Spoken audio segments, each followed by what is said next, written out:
This week at the Ambassadors coaching training has been so challenging and so different than any other training.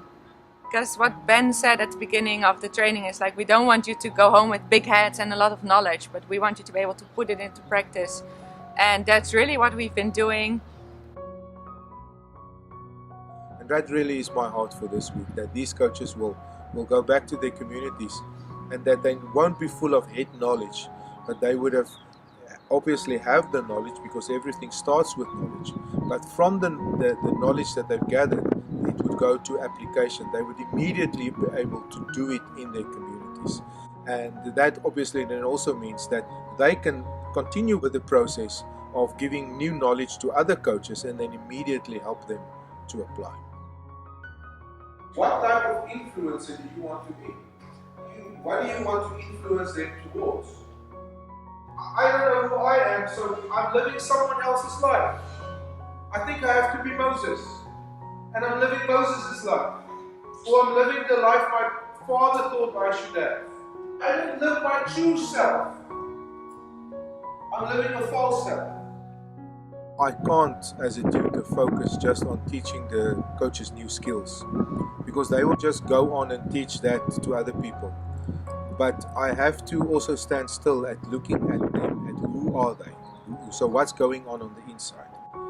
A good analogy to use is the picture of an iceberg, where the things that point out at the top is the things that are visible, but that is supported by a vast quantity of things under the surface that is not visible.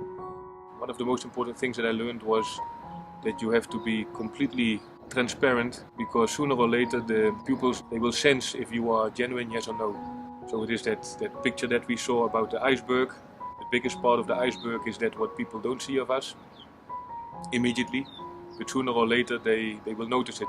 For ourselves it is better to be genuine and not to run away from things that is wrong in our lives and that we should change. But also it makes us better coaches, because the children, they will feel it, they will sense it, and they will appreciate more the genuinity in us, and therefore we will be more successful as coaches, I believe. Jesus says, no, that's not who I am. It's not what I came to do. He didn't allow other people's expectations to become his reality. Jesus stayed true to himself, knowing who he was, knowing who he was made, finding his worth in the words that the Father told him, not in what he did or did not yet do, not in what he had or did not yet have, and not in what others thought about him or they didn't even yet meet him. Everywhere he went, Jesus disappointed people. Wow, that's not a story we hear every day. Everywhere he went, he disappointed people because they had expectations of him that would have pulled him out of the thing that God wanted him to do.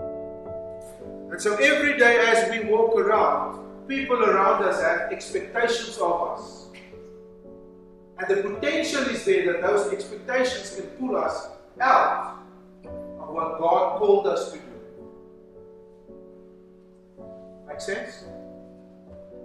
And we end up living other people's lives.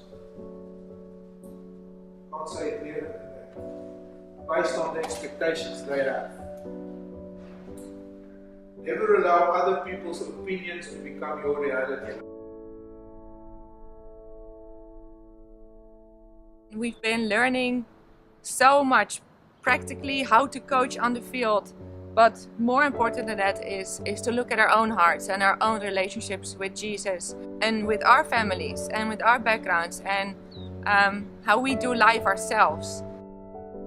So I feel so challenged and encouraged to keep growing and to keep looking at God and asking the hard questions, and through that, hopefully I will start looking more like Jesus and reflect that on the field, because you reproduce who you are. You teach what you know, you reproduce who you are. During this week, we want to put mirrors up in front of them and ourselves as tutors, and to be able to identify what is going on below the surface in my own life. Because I understand that while I will teach what I know, I will reproduce what is on the inside, and that inside is sometimes this things that are under the waterline.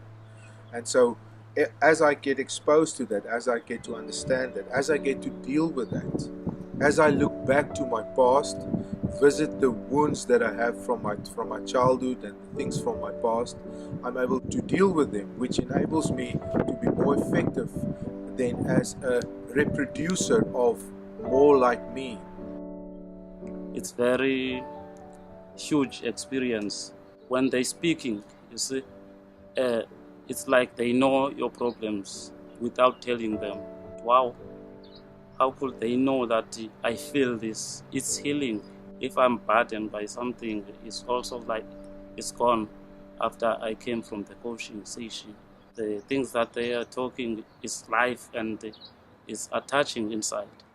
What I find very good is we saw that coaches here that facilitate, that they put themselves in a very vulnerable place, talking about personal things that are not easy, which made the norm for us and the platform to do the same, which is necessary to work good on ourselves.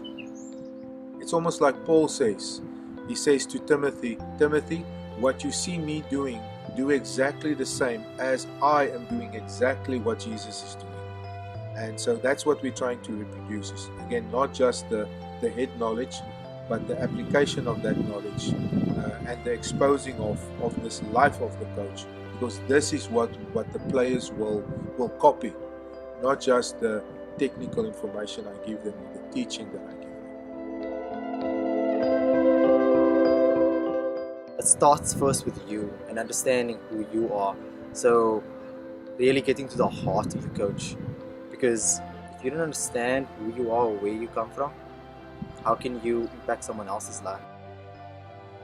So it starts off with you, and thereafter it becomes not what can I do, but what can God do through me.